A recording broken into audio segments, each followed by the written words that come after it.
All right, looking back to Saturday evening, the game versus Sac State, obviously we were pleased with the result and, got off to a really good start. I think a big key in the game was when we were pinned on our 1 yard line and we responded with a good first down play to get us out of the end zone and then to go 99 yards for a score really gave us some good momentum. But the story of the game was we were able to run the football and limit their yardage on runs and get us in favorable down and distances most of the evening. We passed the ball efficiently and defensively to stop them 12 or 15 times on third down, really big keys to the game. In the second half, you'd like to score more points, but we did control the ball for 19 minutes. And when you have a lead, that was intentional. We wanted to hang on to the ball and limit the possessions of our opponent. We still have concerns. Did not start the second half how we would have liked, and a couple of explosive plays that we think we can do better. Time of possession is obviously a big deal for you, but none of the drives your team had were longer than 5 minutes. Was that a point to kind of keep the tempo up? Well, we've, if you noticed, we're probably getting to the line of scrimmage a little bit quicker the last few weeks, and I think it's helping us. There's more sense of urgency, but we're still huddling. Where a lot of teams that we played did not huddle, and they aren't really concerned about time of possession. We are concerned about it because we want to control the ball and keep our defense fresh, and especially now, as you get later in the year, there's some health concerns you have at times, so keeping your defense fresh really helps. Last time you played these guys in 2014, I know they've got a new staff this year. Anything you can take from that last meeting? We look at it, and there's some things that they still do offensively. There's some things they still do defensively because there's some carryover from the staffs, but just different guys and different teams, and we know we got to play better than we played out there in 2014. And some of the players are returning. We know that they're very skilled. We know that they're very good up front on defense, and I think they're a much improved team. They're playing really well. The last week was a very good game for them against Cal Davis. They were just really stout on defense and took advantage of scoring opportunities to win a really good game against a good team.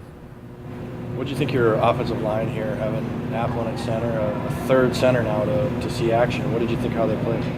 Well, we got on the right guys for the most part, and I think, we had a good plan. I thought, Coach Rudolph and the guys put together a good plan, and our guys executed it. We felt we had a really good week of preparation, and we needed to do that to go on the road and play at a high level. Different guys really doesn't matter to us right now. We're just trying to go with the guys we have in there and get them executing the game plan. Does it make you how much more dangerous, I guess, when you have 300-yard rushers and John Santiago wasn't one of them? Well, we're spreading the ball out a little bit and sharing the carries. We decided before the game that John was going to play after we watched him warm up.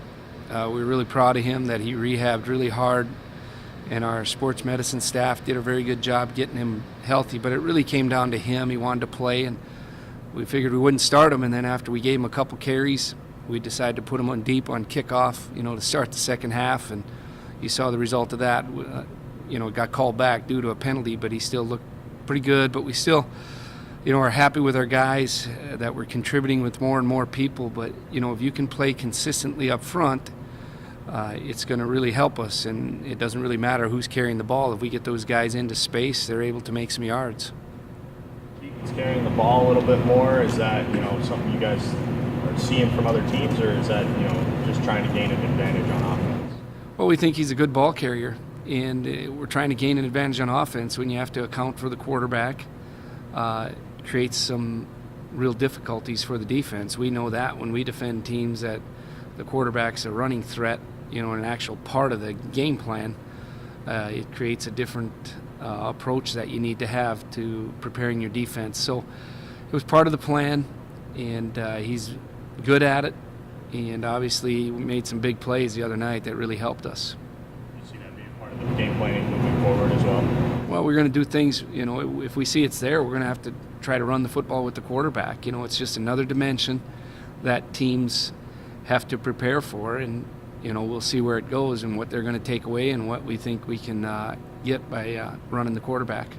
Have you seen a lot of development from him so far this season in terms of decision making, when to hold the ball, when to scramble? Well, we think he's played at a really high level the last 3 weeks, and especially the last 2 games. When you're throwing the ball 15 to 22 times, there's maybe a little drop in there, and making good decisions and taking care of the ball. That's the expectation. I know that's what he expects of himself, and he's playing at a high level now. But every week's a new challenge, and this will be a new challenge again. And he puts in a lot of time studying the game plan, and spends a lot of time in the office. And we're really proud of him for that, and he really helps our football team. Third home game, obviously the first 2 packed houses, and now it being homecoming. How much do you and your team kind of feed off of the energy in the O'Leary Center? Well, it's fun to have a packed house and have a good buzz going around about the team, but we really focus on our job, and we know that homecoming is a great week for the university, the community, a great week for our past players and our past students. A lot of them come back, and we want to end it right for them with a good performance on Saturday. So we talk to our team about our job, and our role is our preparation, and then putting out a really, really good performance on Saturday afternoon against the defending Big Sky champions and a very good football team. Feel different playing with a big advantage instead of being, kind of every play being so important to either getting or keeping the lead? Yeah, it's different, and it was challenging for our guys. It was challenging for our coaches to keep our guys playing at the expectation level that we want to perform, because you can learn from all situations, and you can either relax and get sloppy, or you can play at a high level yet and push your guys to do that. And that's one thing we're going to do, is we want to be able to watch our team play and not know what the score is. And that's the big challenge, and that's the one thing we were disappointed when we came out after halftime. We talked about, no penalties, taking care of the ball. And in the first 2 plays, we had a penalty and we turned it over. So we got to learn from that, and we got to be better in that situation. Is there a lot of emphasis on this upcoming game about how it can put you guys in the driver's seat to win the conference? It's just another game to us. We know it's really important because we want to stay on the top of the league. We don't talk about there's no driver's seat because it's too long a season. We just want to beat a really good opponent and stay on top of the conference standings. Very good. Thanks, Coach. Thanks, Coach.